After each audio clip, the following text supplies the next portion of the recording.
Every night, I flood my system with suppressants to the brink of a lethal dose. The bitter taste of the drug coursing through my veins is my only comfort. Primo, that cursed name, I want it to wither and die, buried deep within me. Chapter 1. The air underground was heavy and damp. The scent of expensive cigar smoke, cheap alcohol, and the rancid sweat of defeated men mingled into something suffocating. In that place, Yeon Ju-won shuffled cards like a machine. His fingers were long and elegant, yet devoid of warmth. Here, he was known as a ghost, a beta dealer with no scent, no emotions, no past. And yet, the cards he handled controlled the table with absolute precision. Basement level 3. A gambling den called Sanctuary. The air there was always stagnant. The ventilation system screeched like rusted metal as it turned. But what filled the space was nothing but thick cigar smoke. The stale sweat of losers and the foul, excreted pheromones of low-grade alphas flaunting their dominance. At the center of that polluted air, Ju-won sat as still as a painting. He shuffled the cards mechanically. Inside his shirt pocket, pressed tightly against the left side of his chest, a specialized suppressant patch burned against his skin as if it were scorching it. 3 times a day, he had to inject near-lethal doses into his veins just to maintain the mask colorless, scentless. That was how Ju-won survived in this hell of a casino, earning the name Ghost.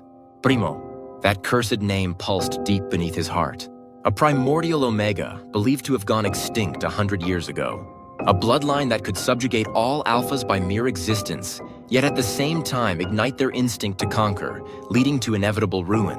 Ju-won despised the blue blood running through his veins. Every night he killed himself, and was reborn as a colorless, emotionless dealer. Dealer, deal the cards. What are you doing? An elite alpha seated across from him tapped the table irritably. Without responding, Ju-won spread the cards with a blank expression. Shuff. The soft sound of paper gliding across marble broke the silence. And then, bang! The heavy soundproof steel door burst open, slicing through the suffocating stillness of the underground space. What poured in through the doorway was not just the cold night air. It was a pressure dense, chilling, capable of lowering the entire room's atmosphere in an instant, crashing over the casino like a tidal wave. Haetae had arrived, the leader of Korea's largest organization, Haetae, and a born ruler and apex alpha. The moment he stepped in, the noise of the casino died as if by miracle. People instinctively held their breath. Even the lesser alphas seated in the corners trembled in inexplicable fear, lowering their heads. Ignoring the cumbersome bodyguards behind him, Taeha walked straight toward a single destination. The sharp click of his shoes striking the marble echoed with a steady, threatening rhythm. His gaze was fixed on one place, the deepest part of the VIP section, where the colorless dealer Ju-won sat. The dealers changed. Last time, it was some moldy old man. Now there's a pretty little ghost sitting in his place. Taeha stopped directly in front of Ju-won. The cold pheromones he exuded slithered up Ju-won's ankles like living chains, tightening around his nape. Ju-won didn't lift his head, but the polished tip of Taeha's shoe at the edge of his vision was crystal clear. His heart began to race abnormally. The instincts he had crushed with suppressants were reacting wildly to the presence of this overwhelming predator. "I've taken over today, sir. Would you like to place your bet?" Ju-won forced his voice together as it threatened to break. Instead of answering, Taeha let out a low, amused chuckle. Slowly, he leaned forward, bringing himself close to Ju-won's face.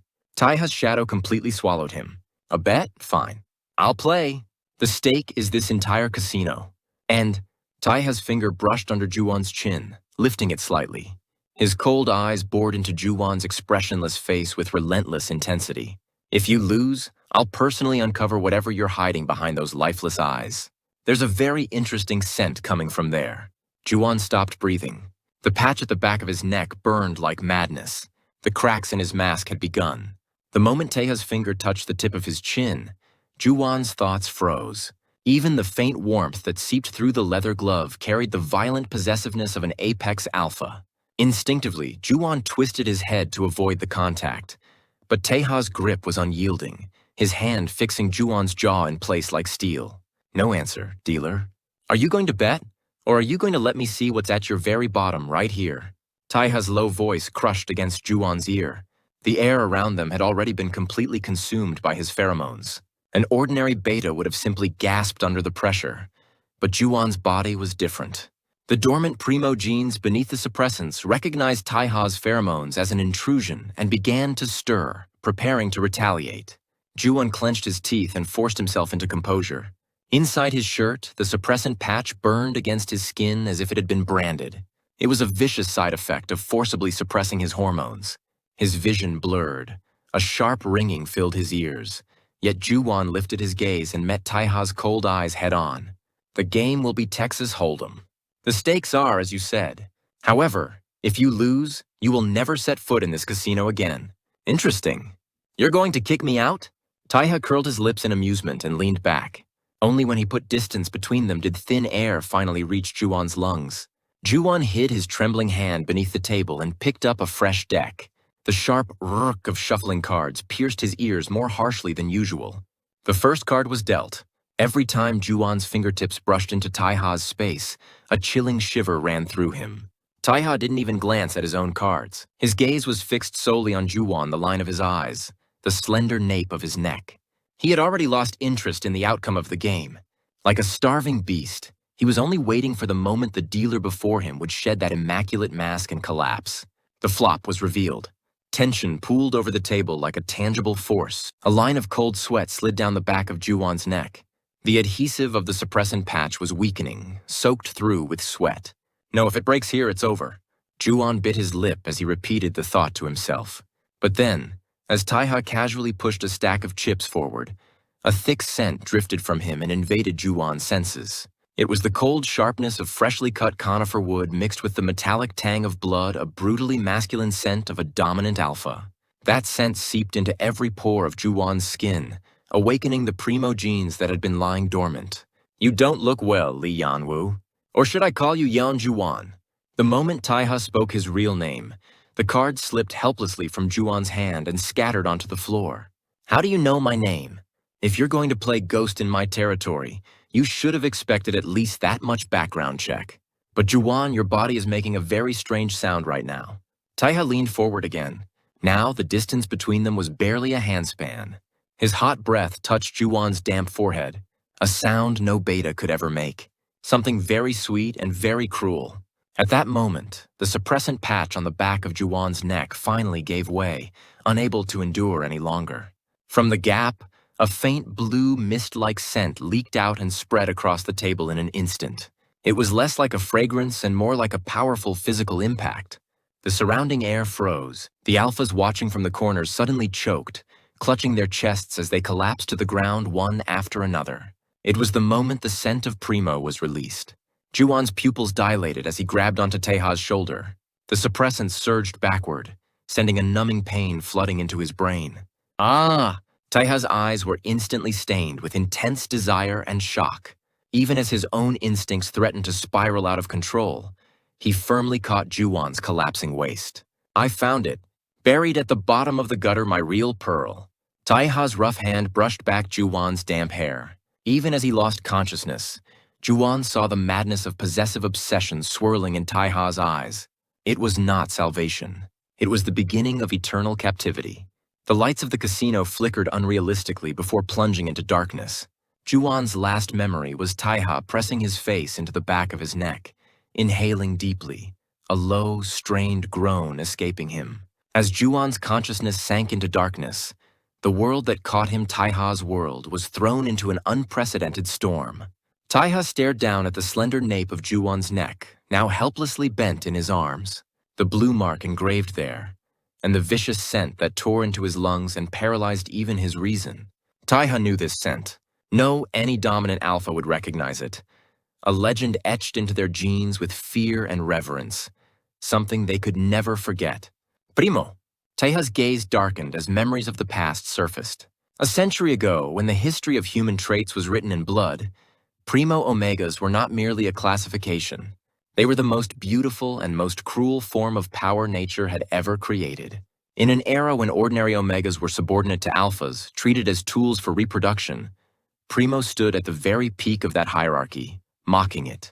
They rejected the chains of imprinting. Instead, with a single awakening, they could bring tens of thousands of Alphas to their knees, brainwashing them into loyal hunting dogs with a scent of dominion. Because of that destructive power, Primo were called the Seeds of Calamity. Wars across continents were fought to claim just one Primo, and a single drop of their scent could determine the rise or fall of entire nations. In the end, the Alpha Coalition, gripped by fear, made a brutal decision. They declared Primo as shared assets, extracting their genes by force, controlling their reproduction, driving them to extinction. With the curse left behind by the last Primo, who stabbed his own heart and chose death, that legendary trait was recorded as completely extinct in history. And yet it appears before me. Taiha let out a low laugh, as nothing more than a sewer rat of a casino dealer. His laughter was cold, yet laced with a manic thrill. A Primo Omega may dominate alphas, but at the same time, to the alpha who possesses one, it becomes the most powerful weapon in existence. Whoever claims him would rise above all alphas, becoming a true emperor. Taiha pressed Juwon's pale cheek down with his large hand. This was his chance, his resistance weakened by suppressants. An unawakened pearl, not yet fully bloomed. The world may call you a calamity, Taiha whispered low and intimately against Juwon's ear. But to me, you will be the most perfect crown. Juwon. Taiha lifted Juwon into his arms and strode down the dark corridor of the casino. Behind him, the miserable groans of alphas still writhing on the floor, intoxicated by Juwon's lingering scent, dragged after him like echoes. It was only the prelude to the massive rupture yet to come. In the corridor of the underground casino, where Juwon's consciousness had already fallen into darkness, Taiha gazed at the slender nape of Juwon's neck, helplessly bent within his arms. The blue mark etched there, and the vicious scent that tore into his lungs and paralyzed even his reason. Taiha knew this scent. No, for the past 10 years, it had been the only reality that had pursued him like a hallucination.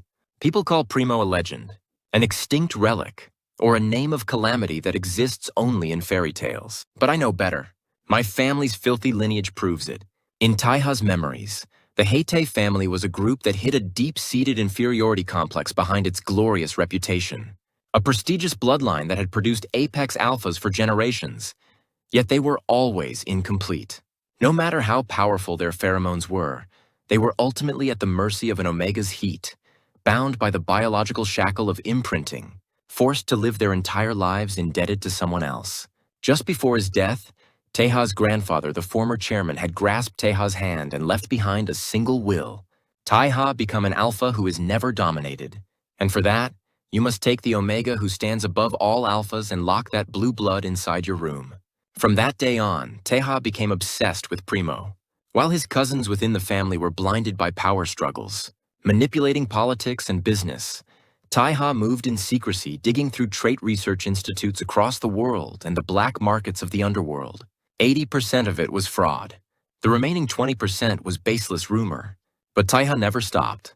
He calculated the probability of Primo's genetic manifestation, traced illegal records of suppressant trafficking, and filtered through those living disguised as colorless, scentless betas. And finally, he reached the record of one individual who had disappeared 3 years ago. A man hiding as a casino dealer, Yeon Juwon. When you escaped that hellish laboratory 5 years ago and drifted all the way here, I had already been counting every single one of your footsteps. Even if you drenched yourself in beta-masking agents and crushed your own soul with drugs, the scent of your blue blood was still vibrating at the tip of my nose. Taiha pressed Juwon's pale cheek down with his large hand. Now was his chance, his resistance weakened by suppressants. An unawakened pearl, not yet fully bloomed. To Taiha, Juwon was not merely a sexual object. He was the one and only core engine capable of bringing every alpha in this country to their knees beyond even the massive organization known as Haetae. If he could refine the scent of Primo and mix it with his own pheromones, or imprint him and obtain perfect submission, Taiha would become the unprecedented king of alphas in history. At last you're in my hands. It was worth the wait. Taiha lifted Juwon into his arms and strode down the dark corridor of the casino.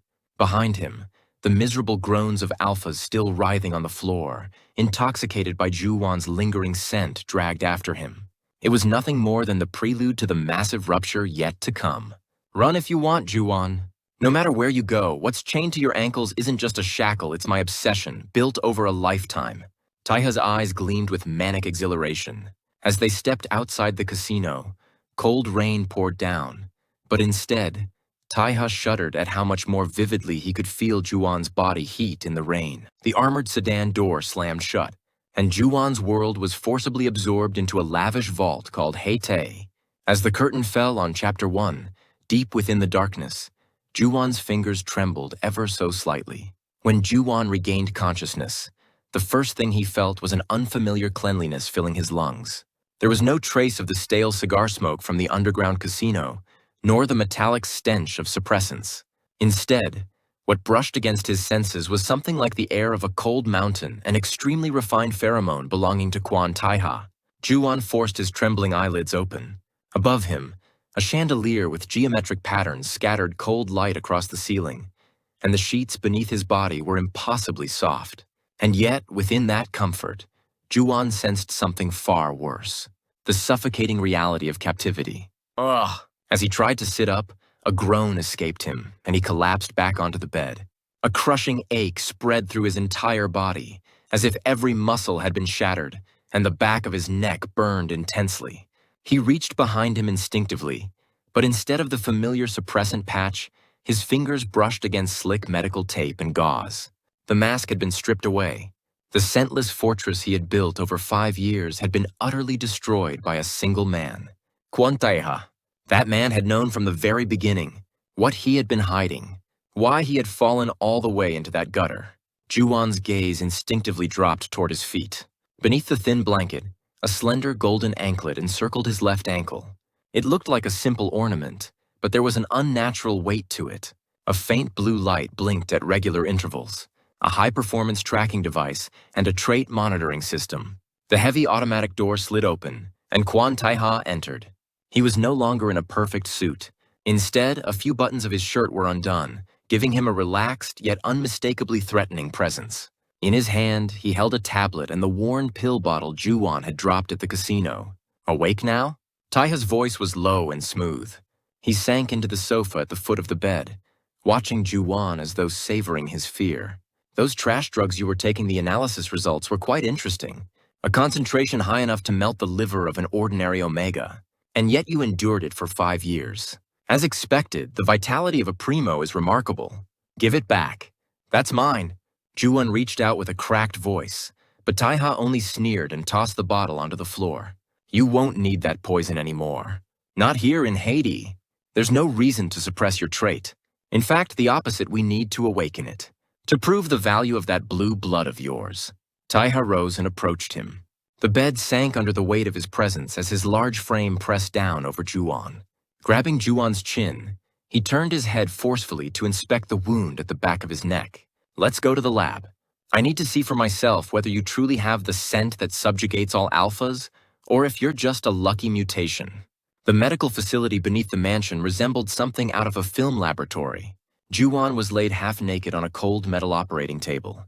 His limbs were restrained with thin leather straps, and electrodes were attached across his body. Instead of observing from behind the glass, Taiha donned a gown and approached him directly. He pressed a cold alcohol swab against the soft skin inside Juwon's arm. Let go of me. Just endure it a little longer. Once you see how special your blood is, you'll admire yourself too. Taiha drove a thick needle into Juwon's vein. Dark red blood flowed through the transparent tube. But what was strange was its color. Far more vivid than ordinary human blood, with a subtle bluish sheen depending on the angle of light. The monitor's graphs began to spike wildly.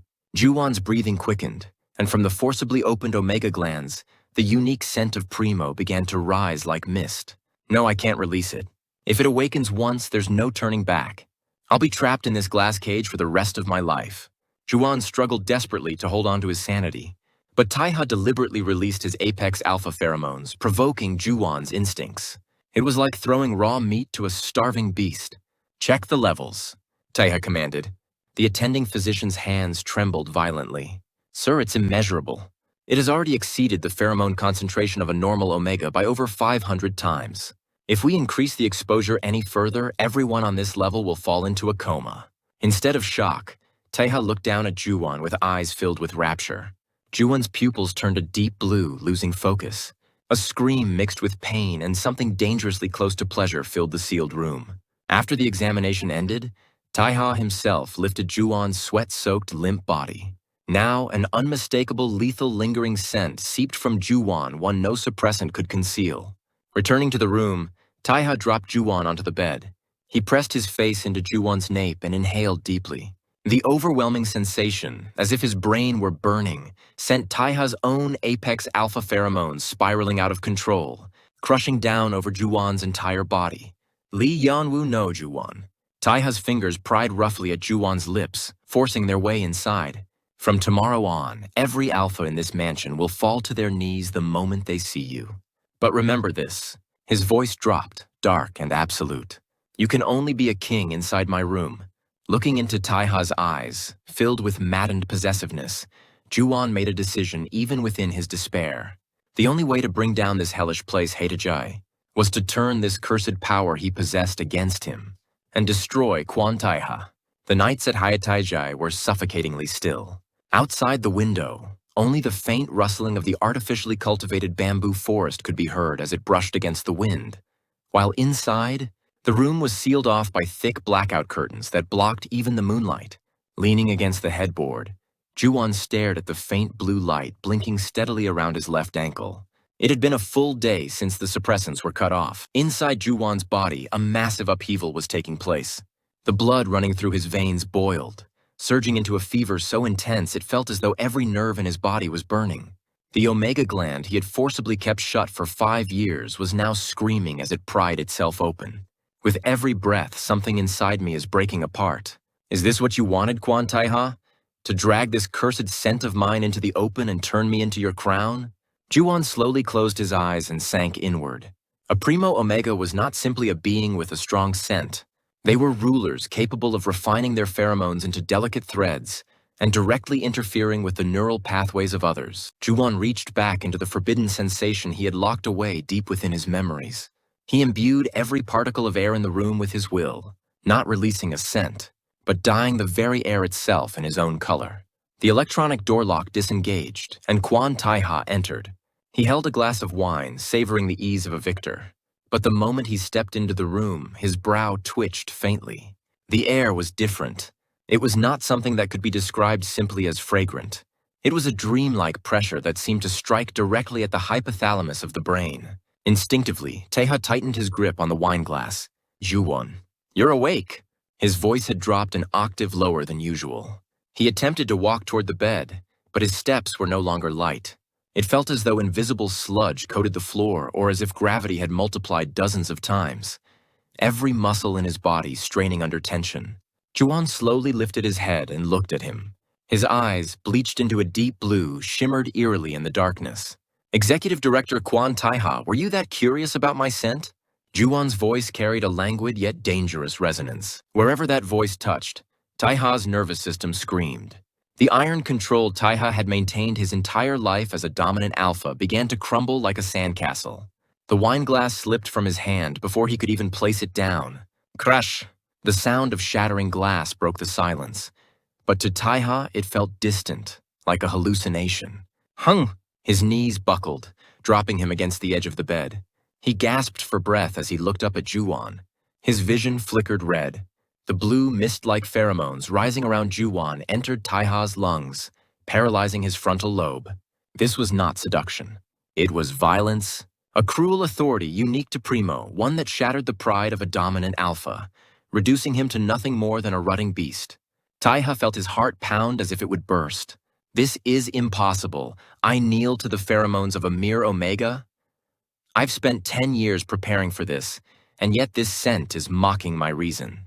Juwon let out a faint, bitter laugh and slipped off the bed, lowering himself to his knees before Taiha. With slender fingers, he brushed aside Taiha's damp bangs and slowly traced along his heated nape. Remember this. The room you thought you had imprisoned me in will now become your grave. Juwon pressed his lips close to Taiha's ear and whispered. Instinctively, Taiha wrapped his arms around Juwon's waist, burying his face into him. The once arrogant predator's eyes had lost their focus, now gleaming only with a desperate hunger for Juwon's scent. But in that moment, a burning pain erupted at the back of Juwon's neck, and from Taiha's body, a crushing pheromone surged forth like a black and white shadow. The survival instinct buried deep within Taiha had begun to resist Primo's domination, spiraling into an abnormal frenzy. The pheromones of an omega trying to dominate and an alpha refusing to submit collided violently in the room, sparking like fire. Crack! Taiha seized Juwan's shoulder roughly and slammed him onto the bed. In an instant, the tide turned. Taiha's eyes had turned a blood red, devoid of reason. That was an interesting temptation, Juwan. His growling voice struck against Juwan's ears. With one hand, he pinned both of Juwan's wrists above his head, while the other pressed firmly against his slender throat. But it seems you've forgotten something. Push a hunting dog too far and it'll tear out its master's throat. The price for making me kneel will be far greater than you imagined. Taiha tore at Juwan's clothes, pressing his face into the blue-marked collarbone. The clash between a king who sought to dominate and a predator who refused to bow began, tinged with the scent of blood. Taiha's rough hands tore Juwan's shirt apart, his hot breath relentlessly burrowing into the blue mark along his collarbone. Though Primo could not be imprinted, Taiha bit down on that spot like a beast, forcing his dominant alpha pheromones into him. Juwan trembled, a sharp electric pain climbing up his spine, mingling with humiliation. This man doesn't see me as human. Just a tool to restore his family's glory or the final piece to complete his empire. But Quan Taiha, there's one thing you've overlooked. You can lock away a pearl, but you can't cage the ocean. A blue flicker ignited deep within Juwan's eyes. 5 years of suppression surged backward, amplifying with each heartbeat. Juwan stopped resisting. Instead, he opened every nerve in his body and released the primordial scent hidden deep within his marrow without leaving a single drop behind. A high-frequency ringing tore through the entire mansion. The air purification system in the room shrieked under overload and shut down, and fine cracks began to spread across the reinforced glass. The blue mist pouring from Juwan's body transformed into a tidal force with physical mass, crashing over Taiha. Kuh! The strength in Taiha's hand, which had been choking Juwan, vanished. His eyes widened as he collapsed to the floor. This was no mere scent. It was an electric signal that struck directly at the neural network, a sacred violence that dismantled every trace of his identity as an alpha. The devastation outside the bedroom was even worse. Elite alpha guards stationed in the hallway choked and collapsed en masse, writhing across the floor. They clawed at their own throats, caught between extreme arousal and the terror of imminent death. Beta servants fell into inexplicable comas, scattered across the corridors like corpses. The once impenetrable security system of Haetae crumbled helplessly under the electromagnetic interference emitted by Juwan's pheromones. The gates of hell had opened. Juwan slowly rose to his feet. Through the torn fabric of his shirt, his skin now glowed with a blinding blue radiance. He stepped toward Taiha, who lay on the floor convulsing and staring up at him. The arrogant apex alpha, Quan Taiha, was gone. What remained was nothing more than a beast, drenched in sweat and tears, struggling against the slavish instinct to press his lips to Juwan's feet. Juwan reached into Taiha's pocket and pulled out a master keycard. Then with the tip of his shoe, he lifted Taiha's chin. I told you. You didn't imprison me, you brought in a calamity. Juwan's voice was no longer human. It carried a strange resonance, as though thousands of voices overlapped. Taiha's tongue was paralyzed, he couldn't even respond. Yet in his eyes lingered an indescribable terror and a twisted, overwhelming ecstasy. Taiha let out a broken groan, reaching for the hem of Juwan's pants. Juwan coldly crushed his hand beneath his foot and walked out of the room. The hallway was thick with the rancid scent of fallen alphas, but Juwan's blue fragrance purified the filth, carving a path forward. An hour passed after Juwan kicked open the mansion's front gates and disappeared into the rain. The paralyzed alarm system began to wail again, and when the medical team rushed in, Taiha was still lying on the cold floor. Even through the agony that felt as though his lungs would burst, he desperately inhaled the lingering scent Juwan had left behind. Director, are you all right? We need to get you to a hospital immediately. Move. Taiha staggered to his feet. His lips were split, blood dripping down, and his eyes were bloodshot with ruptured vessels. He let out a low, mad laugh as he stared into the darkness where Juwan had vanished. Yeah, this is it. The real power I've spent my entire life searching for. The noble arrogance that can break me, crush my empire, and force me to crawl like a dog. Taiha reached up and touched the faint imprint of Juwan's hand left on his neck. An obsession deeper than hatred stained his heart black. Go ahead, run as far as you want, Juwan. Every step you take, my pheromones will track you. And the day I drag you back into my room. His voice dropped into something dark, absolute. You won't be able to leave again, even if you die. Staggering, Taiha moved toward his desk. On the satellite tracking monitor, A red dot transmitted from the anklet fastened around Juwon's ankle was rapidly moving toward the outskirts of the city. The predator's hunt had only just begun. Crossing over the high walls of Haetae, the fetid scent of soil and the cold rain poured into Juwon's lungs. His entire body screamed as if each joint would snap apart under the forced awakening of Primo. But Juwon did not stop. Wearing the fallen guard's jumper, he climbed down the cliff behind the mansion and threw himself into the rough forest. Quan Taiha must be trusting the piece of metal fastened to my ankle. Wherever I go, he'll be smirking, convinced I'm still in the palm of his hand. Juwon crawled across the muddy ground and slipped into the abandoned factory district. Without suppressants, his body could no longer control his scent, and a faint blue mist began to leak from him. Stray cats abandoned along the roadside approached him, lowering themselves instinctively and purring in reverence.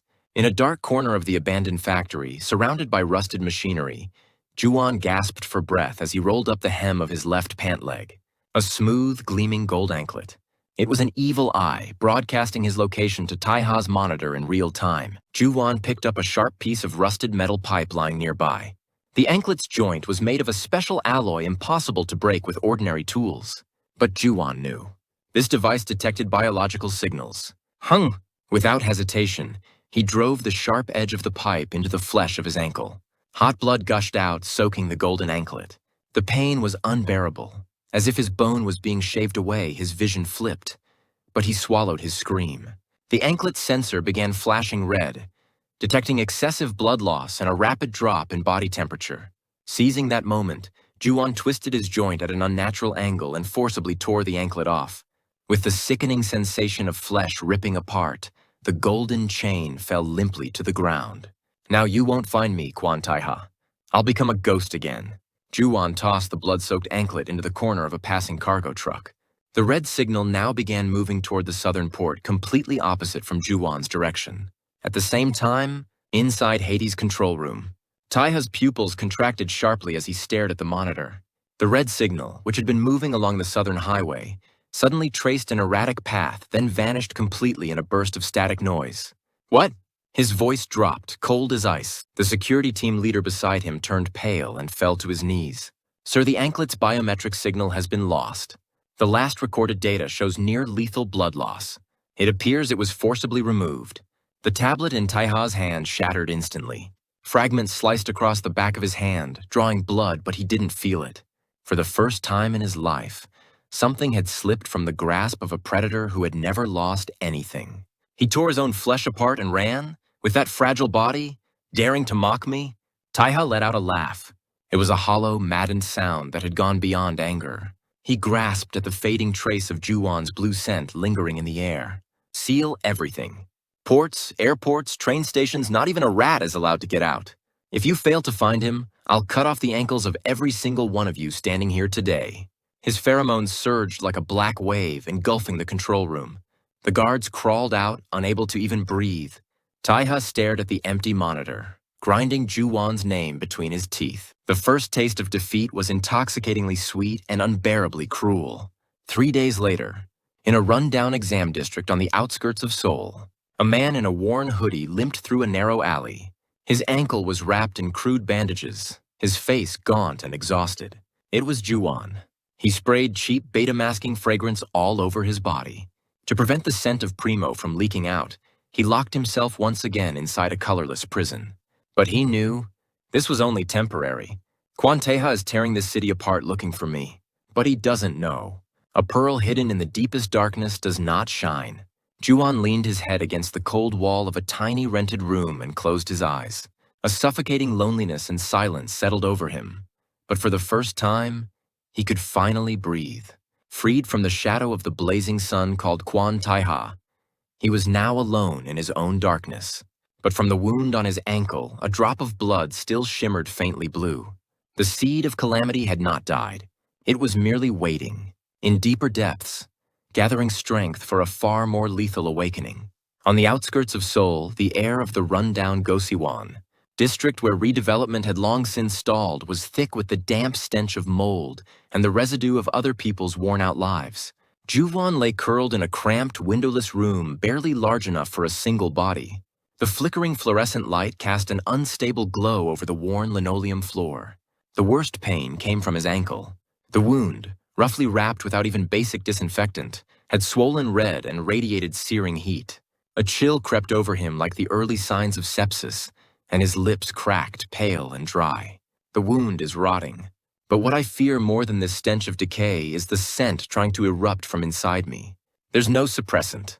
That man Quan Taiha left his suffocating alpha trace in my veins, stirring me, forcing me to awaken. Juwon poured cheap convenience store soju directly onto the wound. A scream nearly tore from his throat as the burning pain consumed him, but he bit down on an old pillow and endured it. Even as his mind blurred, he sharpened his senses to every faint footstep outside. The strange change began the next day. People in the Gosiwan were usually indifferent to others, but whenever Juwon limped down the hallway, they stopped, as if spellbound, and stared at him. "Hey, student, you don't look well. At least have this." The grumpy old man from the neighboring room held out 2 freshly steamed potatoes. His face softened into an uncharacteristically gentle expression. The irritable manager from the office, instead of demanding Juwon's overdue rent, silently left fresh towels and a few fever pills by his door. Their eyes were unfocused, hazy, even without intention. The faint trace of Primo leaking from Juwon's wounds was stimulating the neural pathways of everyone around. Him alpha and beta alike, drawing out blind kindness. This isn't a blessing. It's a curse. My scent is controlling these pitiful people. The more this unconscious kindness piles up, the clearer the trail I leave behind becomes. There's no way Quan Taiha won't catch this scent. Every act of kindness filled Juwon with a chilling dread. Because behind their distorted smiles, he saw overlapping the cold face of Quan Taiha.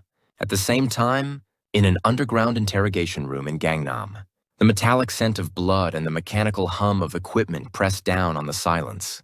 Quan Taiha stood with his blood-splattered shirt sleeves rolled up, looking down indifferently at the middle-aged man bound to a chair. The man was a major black market pharmacist who manufactured and distributed specialized trait suppressants. Several of his fingernails had already been torn out, but there wasn't a trace of pity in Taiha's eyes. I'll ask again. The blue phenyl compounds materials that a Primo-level Omega could endure. Where did this month's supply go? I don't know, I really Taiha pressed the man's broken finger beneath his heel. The sound of bone crushing was followed by a scream that tore through the room. If you don't know, then you die.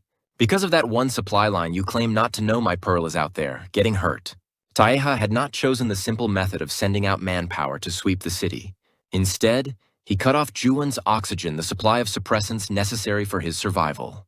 He hoarded and eliminated the raw materials for specialized suppressants across the country, and systematically captured black market dealers, slaughtering every network Juwon might have accessed. Taiha intended to starve him, to drive him into such agony without the drug that he would eventually release his scent on his own, revealing his location. A suffocation strategy. Sir, we found him. The secretary approached carefully, handing over several photographs. A frail silhouette in a hood, captured by CCTV near a rundown pharmacy. And around him, people standing blankly, inexplicably dazed. A cruel smile curled at Taiha's lips. They're entranced, are they? Of course that scent. That noble stench that cannot be hidden. Taiha picked up the pistol resting beside the chair and stood. His eyes were already those of a predator certain of its prey. Set the Haetae medical wing to the coldest temperature possible. When we bring him back this time, make sure he can never walk out on his own again. Juwon packed his things. He knew he could no longer stay here. Outside the window, black sedans began to fill the narrow alleys of the Gosiwan one by one. Suppressing the pain in his infected ankle, he ran toward the back exit. But at the end of the alley, under the dim streetlight, the moment he saw the towering shadow standing there, his heart froze. The figure slowly lifted its head. Golden eyes gleamed through the falling rain. It was Quan Taiha. You've come quite far, Juwon. Your ankle seems it's still attached. As Taiha approached slowly, the suppressed scent within Juwon burst out like a scream. But Taiha did not falter this time, because he was already prepared. A mad predator, fully ready to be consumed by Juwon's scent. The streetlight shimmered over the rain-soaked asphalt. Quan Taiha slowly removed his gloves as he approached Juwon. There was not a trace of haste in his steps. Every alley had already been sealed off by Haetae's hunting dogs, and behind Juwon lay nothing but a dead end. That ankle wound looks pretty deep. How far were you planning to go in that condition? Taiha's low voice cut through the sound of rain and struck Juwon's ear. Leaning against the wall, Juwon gasped for breath. The fever from his infected wound ravaged his mind, and his body deprived of suppressants poured out a blue scent like a scream. The men standing behind Taiha began to stagger, losing their balance one by one as they were intoxicated by it. But Taiha was different. He was no longer building immunity to Juwon's scent. He was deeply, hopelessly addicted. As if welcoming it, he inhaled deeply and grabbed Juwon's chin, lifting it. To think you've been spilling something this precious in a gutter. I think you deserve a little punishment, Juwon. Just as Taiha pulled him closer, trying to trap him in his arms. Bang! A sharp gunshot shattered the silence, piercing the ground right beside Taiha's shoe. Fragments scattered, grazing the hem of his pants. Taiha's eyes turned instantly cold as he turned his head. At the entrance of the alley, a man sat astride a black motorcycle, lowering the smoking barrel of his gun with a grin. Kang Jin-hyuk, a longtime rival of Taiha and a covert agent of the government's Special Morphological Administration SMA. Director Kwan, your taste is still as rotten as ever. Cornering a dying Omega like this, it's ugly to watch. Jin-hyuk's voice was light and sharp in contrast to Taiha's. He stepped off the bike and began walking forward slowly. Jin-hyuk was also a dominant alpha. As he approached, a massive crack formed in the pheromone barrier Taiha had erected. The energy of two apex alphas collided, and the air in the alley crackled as if charged with electricity. You do know that one's a national Class 1 asset, right? The bloodline of Primo isn't private property. It's far too hot for Haetae to handle. Taiha's brows furrowed. Jin-hyuk's appearance was an unforeseen variable. The fact that the government had caught wind of Primo's survival was a fatal complication. Kang Jin-hyuk, you must have a death wish opening fire in my territory. The only thing disgusting here is you. Move. I'm taking him. Taiha drew his pistol, pulling Juwon behind him. The tension peaked, ready to explode, and Juwon did not miss this moment. Gathering what remained of his strength, he concentrated Primo's scent at the point where Taiha and Jin-hyuk's pheromones collided. Boom. There was no physical explosion, but the trait overload created by the clash of their forces detonated all nearby communication devices and streetlights at once. Darkness fell. At that exact moment, Jin-hyuk detonated a flashbang he had prepared. Ugh! As Taiha shielded his eyes and loosened his grip on Juwon's wrist, Jin-hyuk lunged forward, grabbed Juwon by the waist, and pulled him onto the back of the motorcycle. Hold tight, Your Highness. I'm dragging you out of hell. With a thunderous roar, the bike tore through Haetae's blockade and sped into the rain. As soon as his vision cleared, Taiha spotted a torn piece of Juwon's sleeve on the ground. His hand trembled violently. Even after Jin-hyuk's bike disappeared from sight, Taiha did not move. Veins bulged along the back of his hand as he grasped at the air, as if trying to capture the scent of Juwon being washed away by the rain. Sir, shall we pursue? No, let them go. Taiha's voice was eerily calm, but it was the silence before a storm. He wiped a drop of Juwon's blood from his cheek with his finger and pressed it against his lips. Kang Jin-hyuk, you dare touch what's mine? The government, the agency, I don't need any of it. If it means getting my pearl back, I'll bring this entire country down. He called his secretary. The humanity in his eyes had completely vanished, replaced by something that craved only destruction. Freeze all of Haetae's assets, leak every weakness of the SMA, executives, and bring me anyone who can cut off Kang Jin-hyuk's lifeline. Alive would be ideal, but I don't care if they're missing a limb or two. Meanwhile, on the back of Jin-hyuk's motorcycle, as consciousness faded from him, Juwon heard Jin-hyuk's low voice in his ear. Don't worry, Yon Juwon. I won't hand you over to Kwan Taiha, but you'll have to repay what you owe me too. Hello, this is Seoulmuse. Thank you for listening to today's episode. To continue experiencing the Red Label series, you can visit my Patreon. As a member, you'll get updates of these thrilling, uncensored versions delivered straight to you. I look forward to our next intimate journey together.